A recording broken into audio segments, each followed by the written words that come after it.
Hey, yo, hey, yo. We are live. We are live recording again. Welcome back to your Everyday Rich podcast, episode Episode 3. 3. Wow, Yay! yay. We made it to number 3. Number 3, jeez. Yeah. So today's episode, what are we talking about? Well, not even gonna, no pleasantries, Nope. just write it straight to business, huh? That's right. That's how I roll. Oh, man. Um, it's, we're talking about today, okay, but the topic today is living below your means. And I think no matter who you are, where you come from, like that is a thing. It's always been a thing. And a struggle for And a a lot struggle for a lot of of people. people. Yeah. And like I think before we get started, like here's the thing, right? Like even before we were thinking about this idea, did we talk about living below your means? It sounds really rudimentary, like Basic. Yeah. basic. But the reality is that like it is hard to live below your means for a lot of people, regardless of your income level. I think Um, everyone I think everyone struggles with it regardless how much money you make. I yeah. think even people who are, making more money still struggle with living below their means. Hmm. Yeah, and we want to touch base on like kind of why we think that is, just from our observations, talking to people, our own experience, uh, hearing from our friends, our relatives, our own parents, Mm-hmm. um, it, and try to uncover this, right? To really, if you struggle with living below your means, or the concept of living below your means is still a bit foggy, like you've heard of it, but you're not like really sure, like what does that even mean?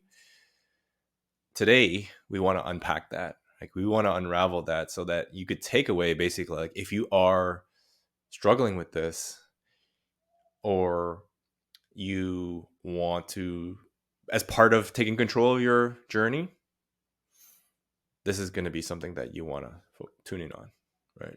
So um shout out to none of our sponsors because we don't have any sponsors.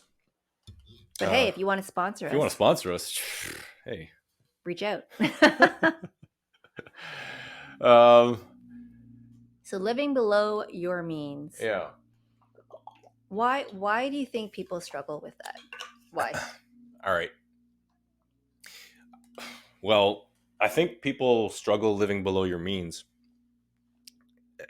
Cultural pressures.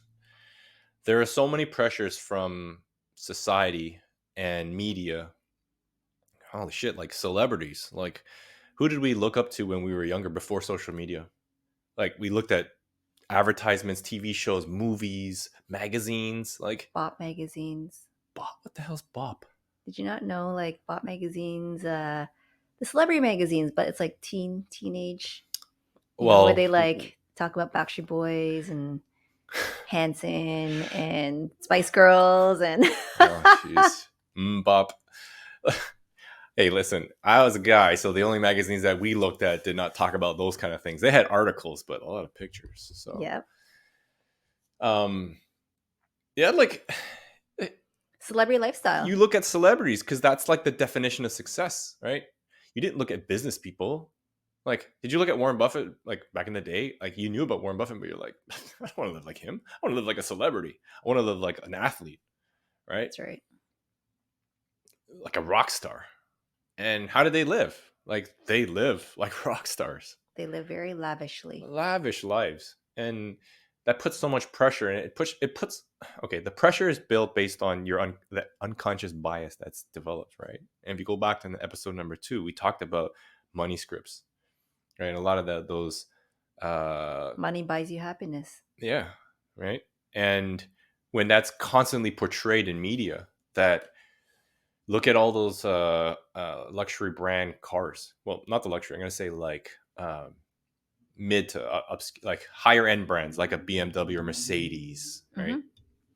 Like those are advertised to a very specific lifestyle, Mm-hmm. The And status. yeah, it's a status. It's all status symbol. And you know what's funny? Like I'm gonna share a little story. So the first time I ever went to Hong Kong, and this was something that I wasn't really aware of. Mm-hmm. In Canada, when we were growing up, we didn't have nice cars. Like, geez, Jen, you drove the infamous Panda, In 1988, my parents. black and Well, white, it wasn't my car. It was my parents' car. It's a Toyota Camry, 1988 Toyota Camry. black and white Panda. And my friend had the same car as yours, like the Panda. Mm-hmm. We had a 1993 Toyota Corolla. Before that was like an old Mazda 3, 1985 or something, Mazda 3. Like, anyways, this whole thing about when I went to Hong Kong, I went there and I was walking around and I was still a early teen, and I'm like, damn, there's a lot of Mercedes Benz and BMWs everywhere, like everywhere. Alfa Romeos, like all the Alfa hot. Romeos, like, Yep, all these high end cars.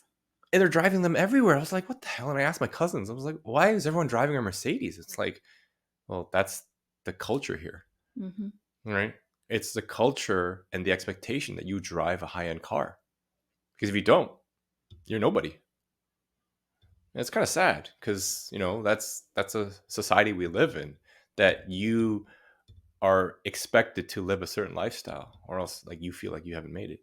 But anyways, that goes back to like that's a big part of living below your means, and what causes this, right? It's a lifestyle that you're chasing for because you're exposed to it, right? Social media.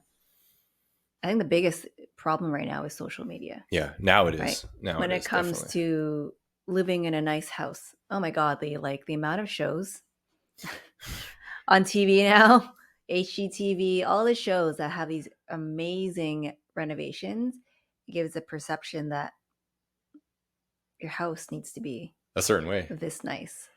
Oh, geez, come on, I like, get it too, and I admit to my I admit like I get FOMO too when I see those, eh, right? Like it's hard. It's everywhere. That's why it's so hard. and when we were growing up, like when I was growing up, like my parents did not do any renovations other than like finish the basement, right? Just in because of space. Like, we needed space. Well, actually, we didn't need space, but I mean, it's just one of those things, right? But for 30 years, they didn't renovate the house. Like, we Needed changed to be. carpet. Like, my parents changed carpet. Why would we change from one shag carpet to another shag carpet? Well, But because it's a cheap option. well, yeah, and it's not because they But they, want. It's not because they wanted to make it look nice yeah, or they were trying to get to a certain level, right? It was because the carpet was dirty. It was yeah, a yeah. it was a fundamental like need. Do you know what I mean? It's there. That's the difference, right? They changed the carpet because it was getting dirty and they need to replace it. And you can't clean it anymore. Yeah. But the thing was that my parents and your parents, to some degree, I think a lot of parents, boomers, they weren't exposed to that media. They No, weren't watching HGTV and all these home reno shows. They no, didn't even buy magazines. So the yep, thing is like they didn't have that influence, that's right. right? We Where renoed because things were broken. broken or wearing out, Yeah. not because they're trying to achieve a look, Yep. right? That's how we grew up. Yeah, and I think part of that really helped them achieve, I mean, some level of financial success. It maintained a certain lifestyle for them because it wasn't forcing them to continuously increase their lifestyle, right? Like, as you make more money, the natural thing for us to do is spend more money, Because you right? say, "Oh, I can afford it I now." can afford it now. Yeah. Oh, I got a 15% raise.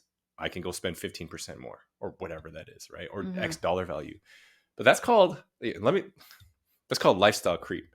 And lifestyle creep is one of the biggest robbers or thefts of wealth building, That's right. because you're continuously just trying to up yourself every year. It's chasing that dragon, right? So, eh, as we kind of like go through these milestones, right, in our lives, and we define what our everyday rich, our everyday rich is, like, we're It's actually really glad that to some extent we have not really increased our lifestyle so much to the point where if something happens to our incomes, it would severely impact our ability to live. Because I think our everyday rich is not defined by how much money we have, Yeah. which is why even though yes, we've been in our careers for 15 15 years. years. Yeah. So yes, have our salaries increased? Yeah. Yes, of course, right? But the amount of money has never defined our everyday rich, which is why we've never really changed our lifestyle, I would say, ever since we started working. Yeah. And that's something that it's not us like being boastful or anything, right? Like, let me get this straight. We're not being trying to show you that we've made it. But like, God, we're far from it. We're far from it. But from a mindset perspective, right, and a mentality, it's one of those things that I don't know. We realized earlier on that part of it was through our upbringing, right, our Yep, unconscious money 100%. beliefs, right, frugality, being cheap ass Asians, Mm-hmm. which to some degree still exists. um, Oh, I'm still frugal. oh yeah, yeah. I mean, this cheap, frugal, whatever you want to I'm call it. still Like, frugal. I'll spend the money on what I enjoy, but I still look for a deal because never pay full price. All right, do not pay full price, no matter That's what. right. That's anyways. But like, yeah, since we started working, we haven't really changed our lifestyle. Yeah, we bought a few things to treat ourselves, but we haven't started changing our lifestyle to the point where now you look at us, it's like, fuck, Jen, damn, you rolling in the dough now. Yeah. You know, We there's still live in the same house still in the same house. that we purchased. That's a whole other story about how we purchased this house. Yeah, yeah. But still Hey, the same house. shout out to real estate because it's been good. Yeah. Anyways, We drive pretty much the same cars for years. yeah, our cars are like, what is it, like 7 years old, pretty I much think so, yeah. 8 years old. And we'll probably drive it until it breaks down, until it doesn't make sense to like repair, right? Like repair them. But yeah, no, it's I think a big part of it is like we've maintained a certain lifestyle that makes it enjoyable, right? Makes it fun. Like we could still have fun, and you don't have to have fun. You don't have to have a lot of money to have fun. Let's just come on. I think I want to talk about that, right? Because it's like everyone thinks and associate. Oh, you have money, you, then you can have more fun. Yeah, to a degree. Like when we talked about it in episode 1, money gives you options, but it doesn't make or break how you spend time with your loved ones, Mm-hmm. with your friends, etc. Like some of the best times I had were in the most ghetto situations, or just hanging out, do nothing, That's right? right. Or Having great conversations. even with our friends or ourselves. But like, you might be asking like, what does living below your means even mean, right? And you might be saying, what do you mean? I live well below my means, you know. But I think you should ask yourself objectively, do you actually live below your means? Well, I think the first part is understanding what you're spending money on. Well, yeah, it's what does it mean though? What does living below your means mean? Right? Like that's what I'm trying to ask the audience. To me, Or that's don't spend more than you earn. oh, okay. Is All that not right. what you think? Yeah, no, I think so too. Okay. Yeah, yeah, yeah. Yeah. That's it. Like that's Make more, spend less. that's right. And stop. Okay, And if end of you episode. End of episode. That's it? All That's it. right. We're done. And I think the second point to that, living below your means and try to stop chasing a lifestyle that you can't get to yet, Mm-hmm. right? I think that it's really important to define the lifestyle you want, Mm-hmm. but don't get ahead of the horse, right? Like find a way to get to that lifestyle. Don't go and start like living that lifestyle when you're not ready for it. Yeah, and I'm gonna say something that's probably gonna rattle a few feathers, right? Like most people that buy designer clothing and drive really, really fancy cars, uh, are probably not at a point where they can actually afford it. Designer purses, clothing, cars, jewelry, all that stuff, they are probably more broke than they are wealthy. Yeah. You can come at me as much as you want, but I think that is the truth. Because a lot of people chase a lifestyle, Yeah, right? you Like, chase a lifestyle. and they're not ready for it. Don't get me wrong. Like, you should aim for the Yeah, stars. Go for it. yeah, But man. make sure you have the systems and your finances in place to do so. That's right. Because when it comes down to it, if you cannot afford it, there's no justification for you to be able to live that, because you are. Why are you even doing it in the first place, right?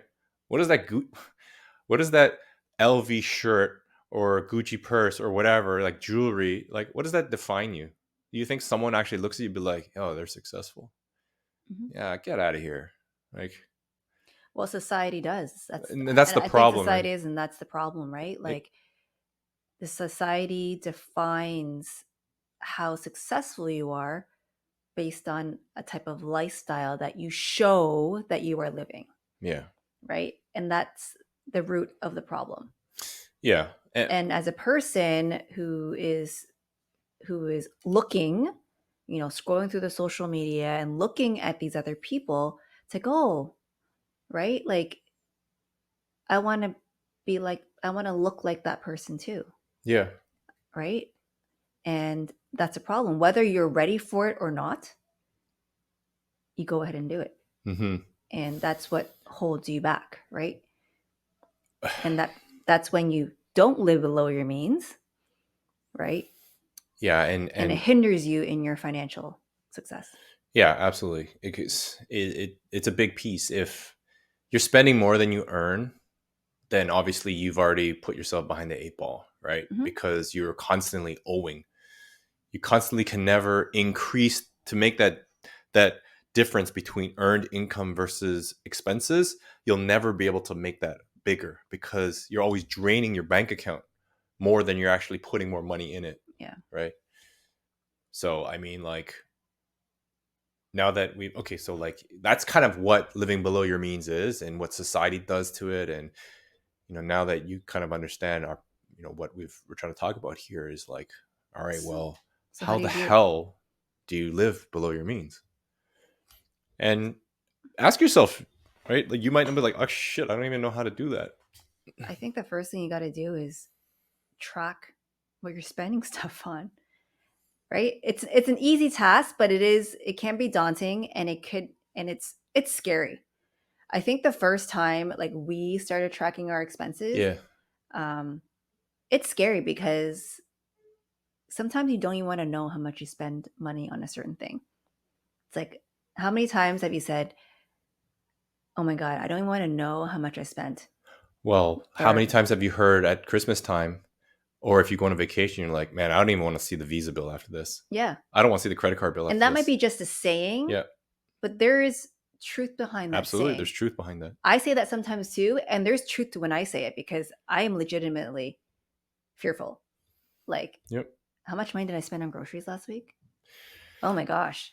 Right? So like, I Yeah. say that just, out of a conversation. I say that like while having a conversation, but there is a truth to that because like I don't want to know how much I spent on groceries, Hey, right? groceries are expensive now. So I mean, that's the thing where it's daunting because of the fact that money is always a sensitive topic, Mm-hmm. right? And when we see that we spent so much, it gets us into a state of mind of anxiety, like, oh crap, Yeah, I'm scared now that I have to pay that all back. that's right. Or what do I have to do to pay that back? Maybe I owe more, right? Mm-hmm. And that cycle, that vicious cycle continues. To the point where you don't want to. Yeah. So then you stop tracking, and you're like, forget it, I'm not doing it. And then when you ask, how do you live below your means, if you don't really know how much you're spending versus how much you're earning, you'll never be able to live below your means. That's the first step, right? So first step that you need to do, that we would suggest, is like the hows, right? Track. Mm-hmm. Just track. Like, it doesn't have to be fancy. Like, if Do it in you're an Excel sheet. Google sheet, all right. So literally, you could just, one side is you go to your credit card statement and you can download it as a CVS or what's this? CSV. CSV. See, Excel queen. Me, not so much. Grunt. Okay, just see what is spent and see what is, I guess, coming in as income. So it literally is. You can look at, put all the negative numbers on one side and all the positive numbers on another side, That's right. and add that up. Yep. You should have a positive number at the end of that. And what happens if you don't? And if you don't, okay, well, that's the next thing that we'll talk about.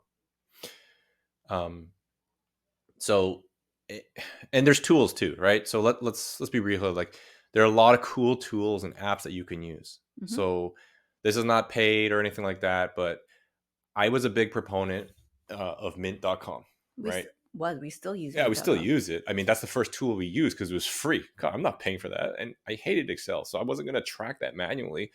So I started out with mint.com back in the days where, like, out of university when it was Mhm. free, it just got issued. So It still is free. it's still free. It's a cool tool that literally connects your accounts, your credit cards, your bank statements, and just pulls it all in, and it categorizes it for you. Yep. And there's other apps too that you can download that does the exact same thing. Mhm. And the whole point of that is so that you could figure out, okay, like, oh shit, I spent $100 on Starbucks, or I The spent, worst is Amazon, actually. yeah, Amazon is, if I were to share, that's probably the worst spending habit Jason and I have is Amazon. They eh, make, and they purposely make, and this is the problem with the site too. They yeah, make it incredibly easy. convenient. Incredibly easy. How many times have you scrolled through Amazon, you're looking for a specific thing, right, that Mm. you need, and then you end up, oh, this looks cool. Oh, this is on sale. This is deal of the day. Have you guys clicked on deal of the day? Well, hey, this is like Costco. And This this is is, exactly like Costco. yeah, it's a real thing. Like, everybody has this problem where spending things that you probably may Uh, not be able It to, just don't need to spend it so on. you're subconsciously, right? Yep. So it's, I don't think we have a spending problem. Is that you just don't realize how quickly it adds up, Yep. right? Because the convenience factor of Amazon, right? Amazing business. By the way, AMZN is the stock ticker for Amazon. Okay, so uh, like, it makes it so easy to just buy, Yeah. and that's why it also makes it hard to control when you don't track it. Hmm. So when we actually looked and pulled up our bill, we're like, oh man, what did we, how did this all add up? Because it's $50, it's $40, $30, Yeah. $70, and it all adds up, right? Yep. The small spends that you get here and there don't feel like a lot until obviously they all add up. That's right. And that's just like the compounding effect of anything, Hmm. right? Your health, Hmm. everything. Like, And that's why tracking is so important. yep. Because once you realize, and once we even, Amazon example, once we realize, like, how do you spend that much on Amazon last month? Then your next month you'll be much more conscious Yeah. about it, right? Because you know all those little purchases and all those deal of the days that you've purchased have added up to a significant amount that maybe is not required, Hmm. right? So tracking is, I think, probably the first step Yep.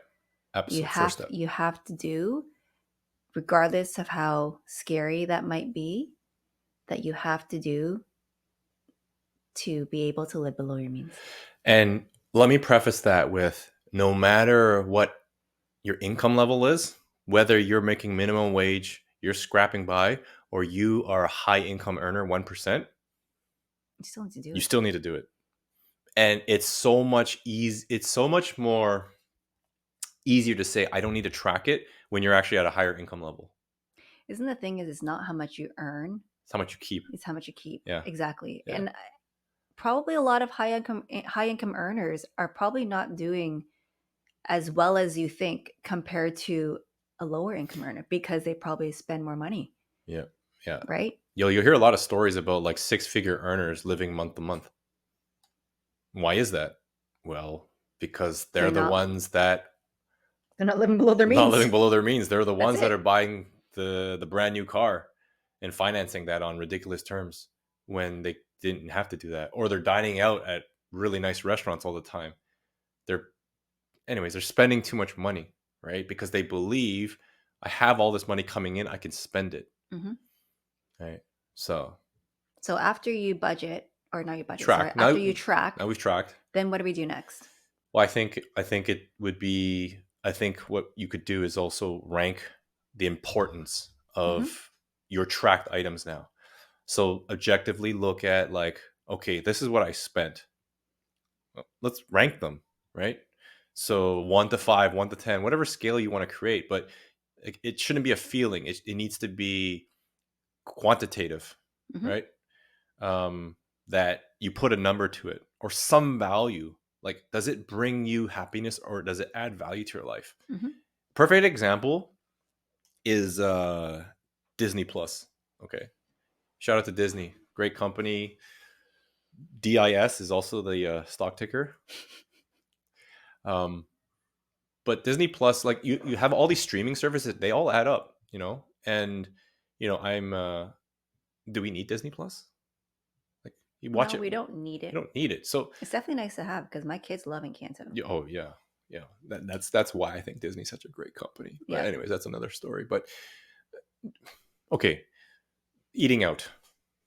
So rank that, right? Is that important to you? Like eating out or buying clothes, right? Like when we just started working back in the day, we had a clothing budget. We did. We actually had a clothing We had a budget. clothing budget. How 100%. ridiculous was that? But like at that point, that's where our focus was. Like it's like, well, we gotta have some clothes to Go to work. go to work, go out. Like, Yep. hey, we enjoyed our life, right?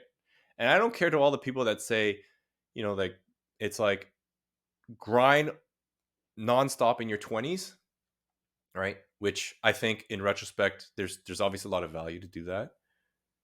But like that's what made us happy, right? Mm-hmm. And we have so much life experience from that. I can tell Mm-hmm. you right now. All the ones that are staying in and not doing anything, and anyways, total sidebar, but rank it. Rank what's important to you. Is cable TV important to you? Is what's another example? Like whatever. Restaurants, Restaurants, big expenses. Like think about those big expenses that going out to the going bar, out to the bar. Yep. Yeah. right? And then, as you go older, those expenses change. There's daycare. There's Whoa, whoa, whoa. You went from single to daycare? yeah, Woo. daycare, summer camp. Oh my god, summer camp. For all you parents, you guys know how ridiculous summer camp is now. Oh my But god. We need but it. you have to rank these things, right? The point is that you have to look at all your expenses objectively Mhm. and you have to really ask yourself, does this bring value into your life? And it's not hard to track and also rank. But it is scary because once you realize you're like, holy crap, I spent this much, but I put a value of that's really low, that it's really eye opening for you, right? Then you actually say, oh, geez, I actually don't, right? Like, I probably could cut this out Hmm. and try it for a month, right? Well, you have to make a conscious effort to do so, right? Yeah. And it's not easy, right? No one says this is easy, Hmm. but if you can look at in a big picture what it can do for you years down the road, I can tell you right now, it will put you way ahead. Oh, tons. Huge, huge. And from a mindset perspective as well, right? Because these are habits that you're developing now, Yep. right? Like, you know, James Clear right here, Atomic Habits, like Great talks book. about, Amazing, amazing book. yeah, go buy that. Let's see if we could put a referral link here. How do we do that down the road? Anyways, Amazon Associates. yeah, yeah, yeah. It talks about 1% better every day, and by doing these tiny little steps of like just changing what you look at and how you look at it, that's a 1% change, 1% improvement, right? A 1 month, 1 week, 1 month, 2 months, 3 months. So it's gonna take a while, but like that's what you got to do. I'll have a good one. Oh, what? Lunches. Oh Eating yeah, out and lunches. yeah, yeah.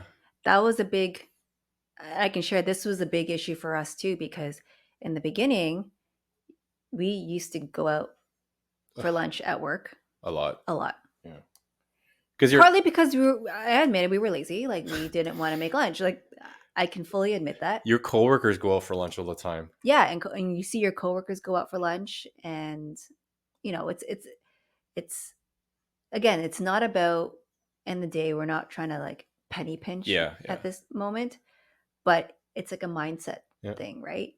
It's really objectifying, looking at your expenses and seeing, Hmm. do I really need to do that? Yeah, yeah. Right.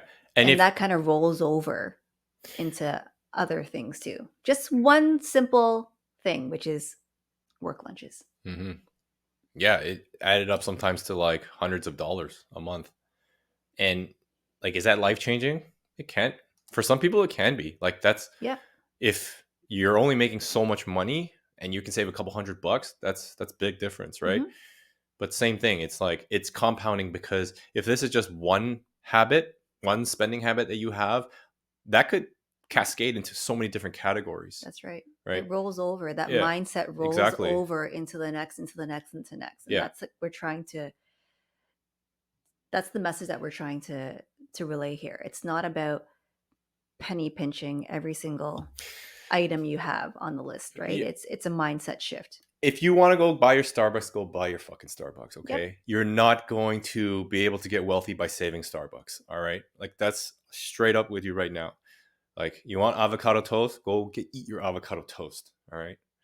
It's the big things that add up, right? And it's as you get down the path, like, those things become exponentially larger, Hmm. right? Because when you add a zero to things, another zero, that's when the real shit happens. And that's it all starts with that that understanding, right? How to start base level tracking, understanding, and then implementing that into a lot of aspects of your life, of the financial journey. That's I right. don't know why I was doing that. Like, I felt like Doing like Tai Chi or something. it's like, hey, um, that's pretty much it, guys. Message: live below your means. Don't buy stupid shit before you can actually afford it. Stop trying to impress people. The only people you need to impress Is yourself. is yourself and maybe your mommy or your daddy. Okay.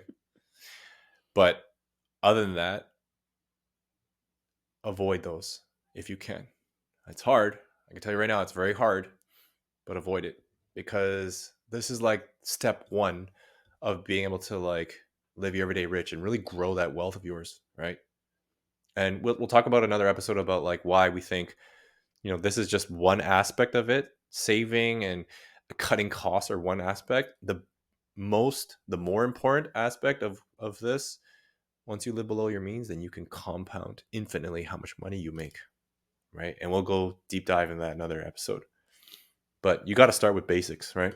100%. I'll start with basics. So, um, if you found value in this, if we raise some uncomfortable topics that you've been meaning to talk about, if we said something to you that opened your eyes, maybe it didn't, maybe you just fast forward this, whatever, comment, leave a comment, like, help us understand what you guys like hearing. And we want to spread this message so that that perspective of everyday people gets to more and more people, because like we want us to all go down this journey together, because it's no fun when you reach a certain place in your life and it's just you. That's right. Right, we want all our friends and family to come along, we want everyone to come along. So yeah, spread the message. Follow us on IG, You're everyday rich. your everyday rich. And That's it for today. I think that's it for today. All right. Signing off. See ya.